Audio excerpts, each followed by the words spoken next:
Show Me Power has seen several changes since its beginning in 1941, and in early 1975 they were about to see and face another. The need to hire a new general manager. Their second GM, Charles Burleson, retired at the end of '74, opening the door for firebrand John K. Davis to assume the role and usher in a new era. While Davis may have several changes in mind when he came to Show Me, one he probably didn't foresee was the hiring of John Richards. It's hard to believe it's been 48 years since John first showed up on the scene at Show Me, and we wanted to know how he evolved from a supervisor trainee in the accounting department to the CEO of one of the 6 regional G&Ts making up the associated system. In March, John announced his retirement effective at the end of this year. We sat down with John for a candid discussion about his career, his accomplishments, and his thoughts for the future of Show Me. This coat that you've got on, I mean, I had this coat before you came on board at Associated, and apparently you had it before you came on. Mine's a little bigger than yours, I think. Not much. I don't know if anybody's going to notice that this is the same coat, but we generally try not to wear them. But I just noticed that. Well, I thought, since a lot of times co-ops, like to wear uniforms and like to have matching shirts, and right. And these guys told us we had to have a suit coat on, so I thought we might break them out at the same time for the first time since the first time we did that, and so it obviously shows that at least 2 of us in that room of 13 have good taste. Well, I won't go there, but it is my honor to have been asked to ask you a few questions. And just to kind of kick things off today and have a little fun, I heard originally when you were hired at Show Me that there's quite a story around that. I have no idea what this is, so you're going to educate me. Any idea what I'm talking about? I do. I do. I had worked for KMO as a student when I was a 5-year student from Missouri Southern. When I graduated, they hired me, and that was great.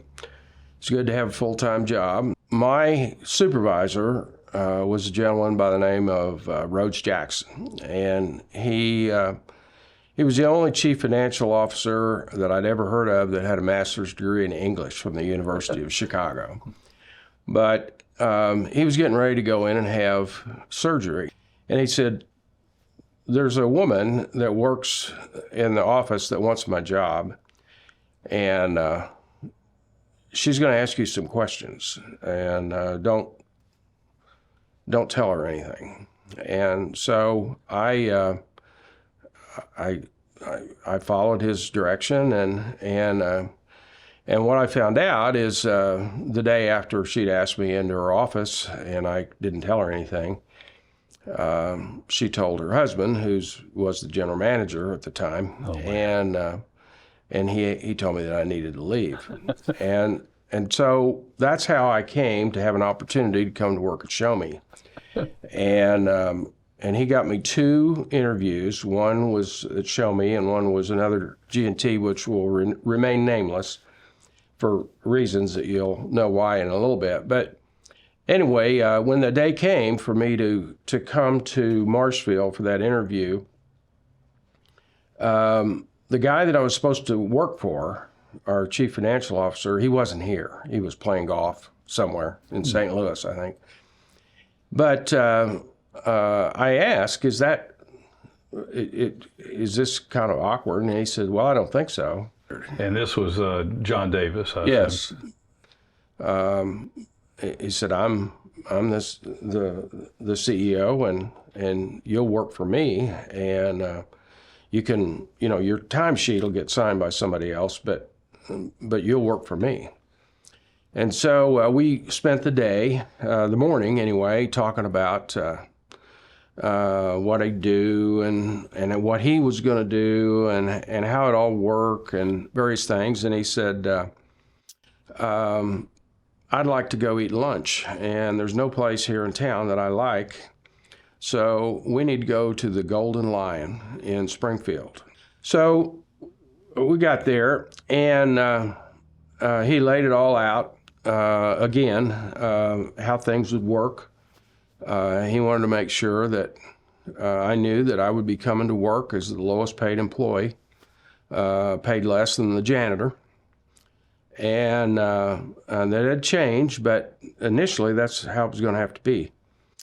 And then he also said, I know you also have an interview tomorrow at another G&T, and they have a need for someone with your skill set, and that's fine. I think that's taking an advantage of opportunities like that. That's part of growing up. But what I also want you to know is everything that I've told you today, everything that's all the compensation and how things are going to work and what I expect of you, that's good for today and today only. Now, I need to go to the restroom. And when I get back, you need to tell me what's your decision. And so I was sweating bullets. I mean, here I was, young kid, didn't know anything. The guy that I'm looking at, he's like 33 years old. And I don't know that I'm the first person he's hired at Sho Me. Oh, man. But anyway, he comes back. And everybody smoked back then. And he kicked back and lit a cigarette and blew a bunch of smoke in my face. And he said, well, what do you think? And I said, when do we start, boss? And he said, good answer. He said, based upon that response, 8 o'clock this morning. That's good. But anyway, it was a long ride, and but it started out really weird. So how was he as a boss, and then, for a lot of years, and then how was he as a director at the Associated Board? I really couldn't tell you how he was at the Associated Board, because the only thing I know about it is what other people have said. And what I do know is he had a bracelet that he rattled on the board table whenever he got ready to say something that he wanted everybody to hear. Okay. I've made certain that I don't ever wear such jewelry, but he was, things were different. He operated a lot of relationships out of fear and intimidation, and he wanted you to know that you work for him. And obviously, as he got older, he got a little mellower, and things changed a little bit. Sure. But I have no complaints. I learned a lot. I learned a lot what to do, and I learned what not to do. In other words, he was your boss for 35 years or something? Yeah, I was close to that. And so 35 years is a long time to think about, but what stands out? One story on John Davis beyond the hiring you.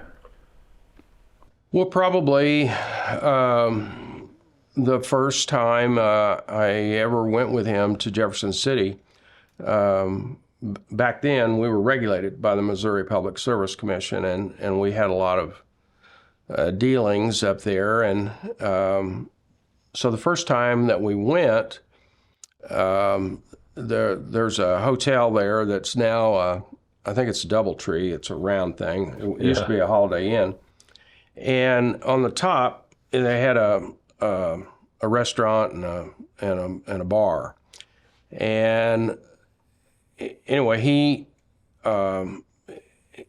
wanted to meet me at the bar, and he would order. He drank wild turkey, and he asked me if I liked wild turkey, and I didn't really know whether I liked wild turkey or not, but anyway, I said sure. So he'd order one for him, and then he'd order one for me. Well, in a little bit, I've got 3 wild turkeys in front of me, and he has none. And I know that I'm in trouble, and I'm not sure how he's going to make it up in the morning. And I just said, I'm sorry, I can't consume anymore. I need to go to bed. And he said, okay. He said, that's fine. He said, we need to be here at breakfast in the morning at 7 o'clock. And I said, okay. And so I went to bed and set about 3 alarms, make sure I got up. And sure enough, I got back, walked in at 7 o'clock, and he was sitting right there, said, ready to go. Ready to go. But I never could compete with him on his ability to drink wild turkey. I love it. Well, you and I have been working together for 7 years, and with you the director associate and obviously the CEO at Sho Me. So pick a topic that we can talk about, but there's lots of things that you've been involved in at the associated board over the last 7 years, and what jumps out at you is kind of one of the more important things that the board made a decision on? I think that it's a great part of the deal of being the CEO at Sho Me is having the opportunity to sit on the associated board. There was a winter storm several years ago where I never imagined that the board would meet every day. I mean, it was like a week. It was 8 days, yep.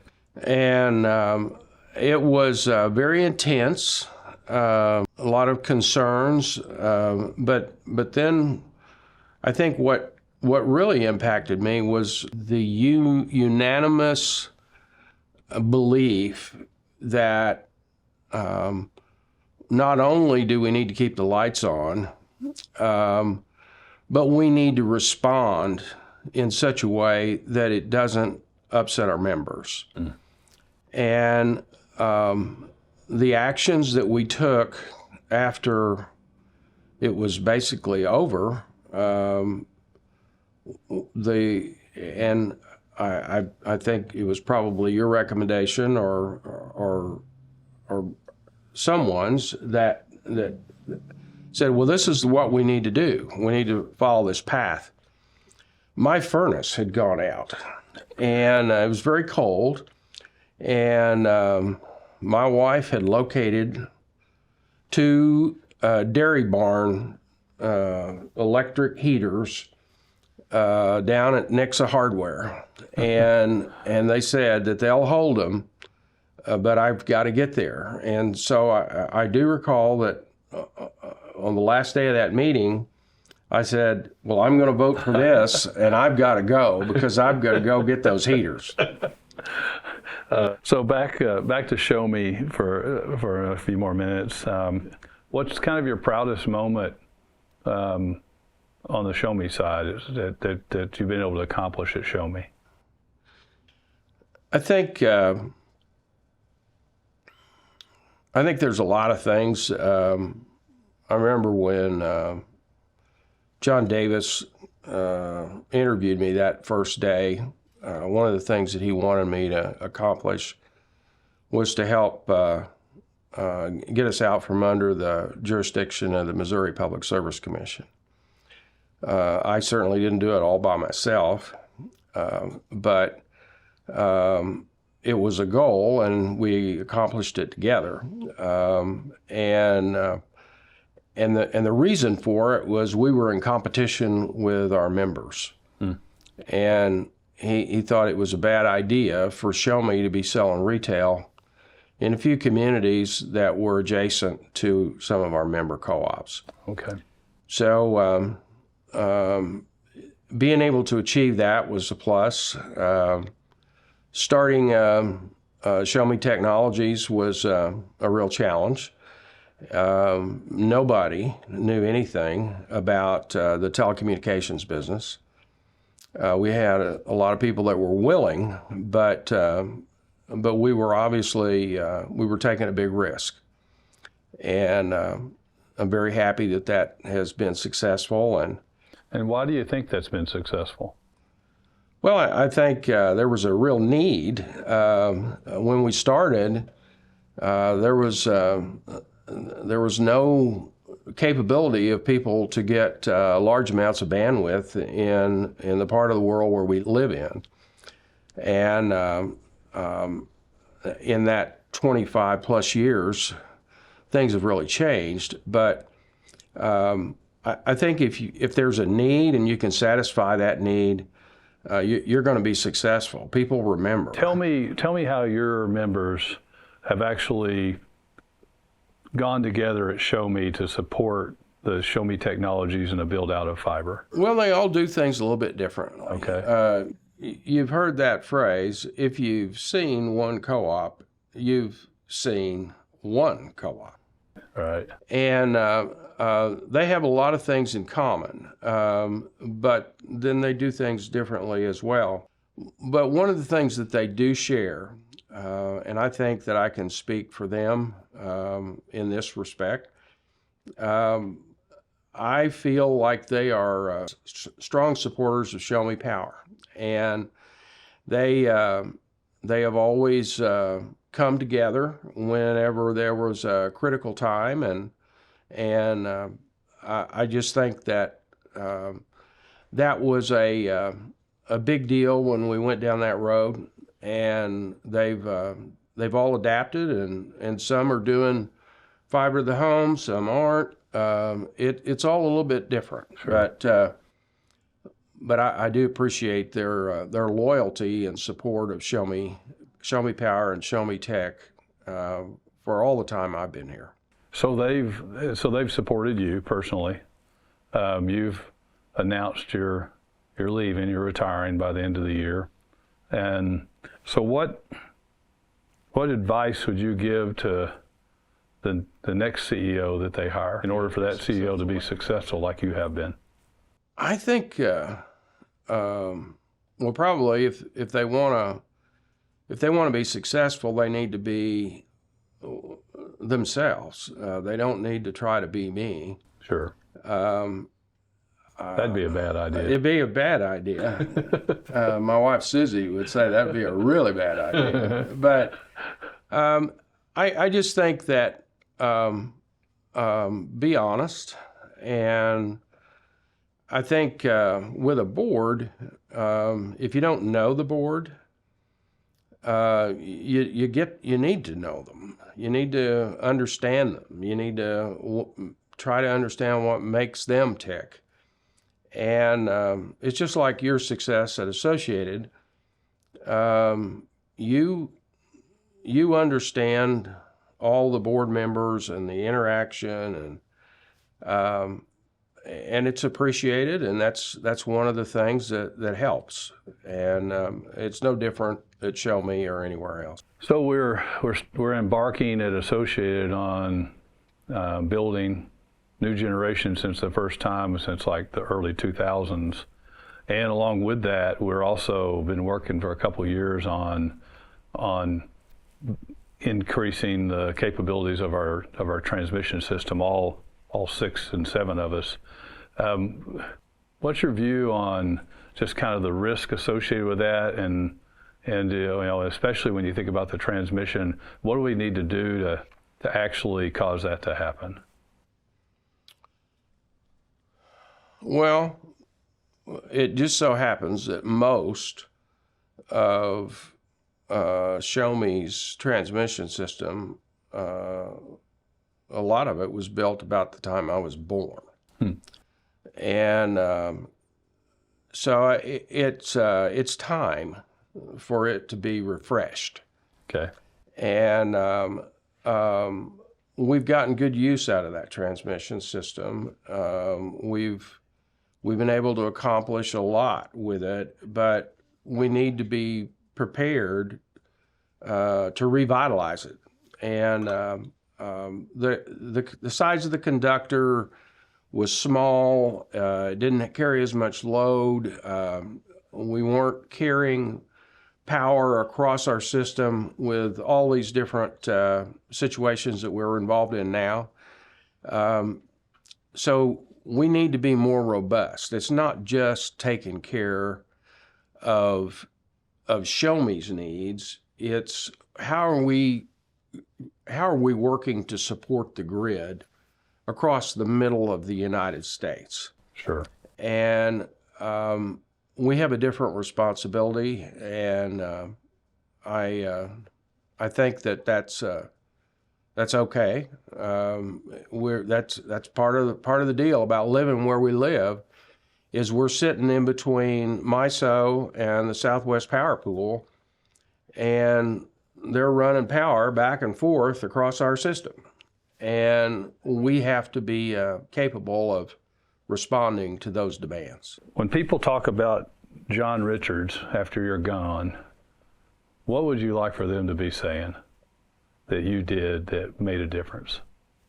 You know, when I'm gone out the door, so I may have a picture up in the boardroom, but a couple of years later, some guys or gals going to walk in to sit down as a new director, and they're, who's that dude? You know, so it's fine. Oh, hopefully they would say that I listened and was willing to let people take risks that were manageable.